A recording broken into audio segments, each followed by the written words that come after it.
भगवान के नाम से जो भंडारे चलाए जाते हैं, प्रसाद बांटा जाता है, उसको खाना चाहिए या नहीं खाना चाहिए, ये मेरी समझ में आज तक नहीं आया है।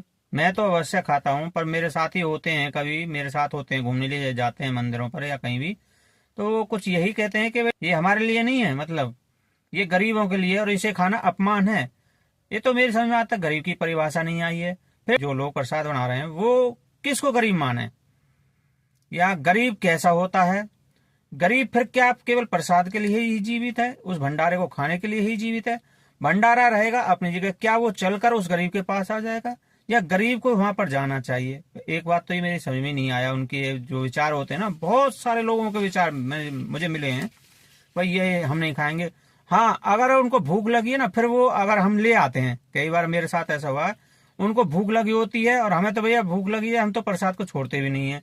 जब हम प्रसाद ले आते हैं तो फिर वो खाने से भी नहीं चूकते। जब उनका अमीरपन बौरगति पता ना कहाँ चली जाती है, ये हमें समझ में नहीं आया, फिर वो मुकर जाते हैं अपनी बात से। वैसे अगर कहीं ये कहेंगे ना भाई भंडारा चल रहा है, भाई यहाँ चलो, यहाँ रुको भाई, यहाँ भंडारा लेंगे, तो वो हमारी बेइज्जती करते हैं कुछ इस तरह से कह करके, भाई ये हमारे लिए नहीं, ये खाना ठीक नहीं है, ये भंडारा प्रसाद लेना, ये गरीब लोगों के लिए। अब गरीब की परिभाषा ही नहीं आई है, पहली बात तो समझ। फिर गरीबों के लिए है तो वो श्रद्धालु कैसे उनको पकड़ कर लाएं, कैसे चुने कि ये गरीब है? कैसे आइडिया लगाएं कि गए कि केवल गरीब के ही लिए हैं? हम कैसे पता लगाएं भैया हम गरीब हैं?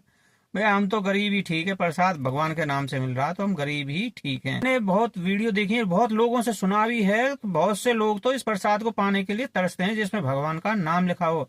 और अमीर लोग भी मैंने बहुत सारे देखे हैं जो प्रसाद लाइन में लग कर लेते हैं। तो ये समझ सबकी अलग अलग है, मैं इससे संतुष्ट नहीं हूँ। तो क्या आपको इस बारे में जानकारी हो, या लेना चाहिए नहीं लेना चाहिए, तो मुझे कमेंट में जरूर बताएं।